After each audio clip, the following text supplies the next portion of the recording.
विनयभंग व ॲट्रॉसिटीचा गुन्हा सरपंचपती यांच्यावर दाखल करण्यात यावा या मागणीसाठी महिलेचे आमरण उपोषण सुरू।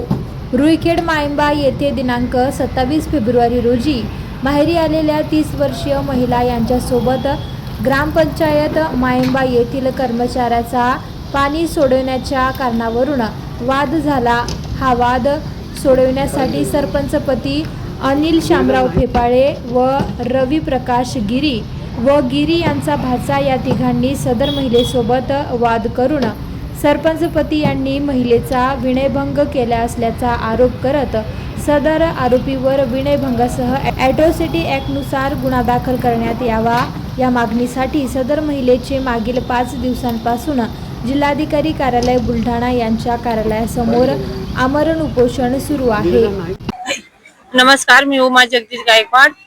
मी राहणार इब्राहिमपूर, तालुका भोकरदन, जिल्हा जालना आणि माझं माहेर रुईखेड मायंबा, तालुका बुलढाणा, जिल्हा बुलढाणा। तर विषय असा आहे की माझ्या माहेरामध्ये मी माझ्या आई वडिलांना भेटायला गेले होते। तर भेटायला गेले तर त्या दिवशी आम्ही माझे भाऊ भावजय आम्ही सगळे दिवसभर खाऊन पिऊन मस्त घरी संध्याकाळच्या टायमाला निघलो। 6-7चा दरमत होता।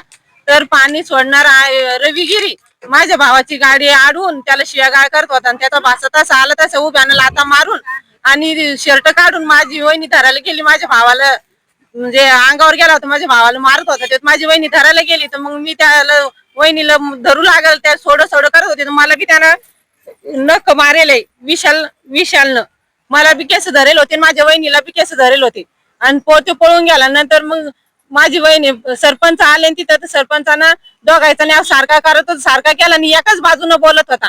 तर माझे वडील त्या सरपंचाला सांगत होते इथं काय घडलं, तर ते सरपंच ऐकण्याच्या हद्दीतच नव्हता, आमच्याच बाजूला दोषी ठरवत होता।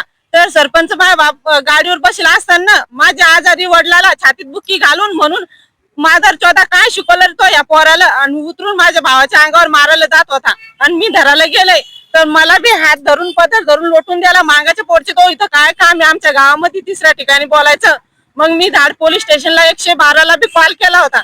112ला कॉल केला तर आम्ही अर्धा घंटा फोन लावून गाडीची वाट पाहिली तरी गाडी आली नाही आणि ते सरपंचाने त्या पुढच्या आरोपीला पोलीस स्टेशनला पाठवून दिलं आणि आम्हाला बोलण्यात तिथं मंद केलं गावामध्ये। आणि ज्यावेळेस माझ्या भावजाईची ते 5 आमच्या भांडायचा त्याची तक्रार घेतली माझ्या भावजाईची आणि ज्यावेळेस मी धाड पोलीस स्टेशनला गेले तर तिथले परत बॉस हे मला म्हणे तुम्ही आमच्या हद्दीत येत नाही, तुमची कंप्लेंट घेता येत नाही। माझ्या भावजाईची कंप्लेंट लिहून घेतली, ती त्याच्या मनानच लिहिली, त्याच्या माझ्या भावजाईच्या मनाने काहीच लिहिलं नाही।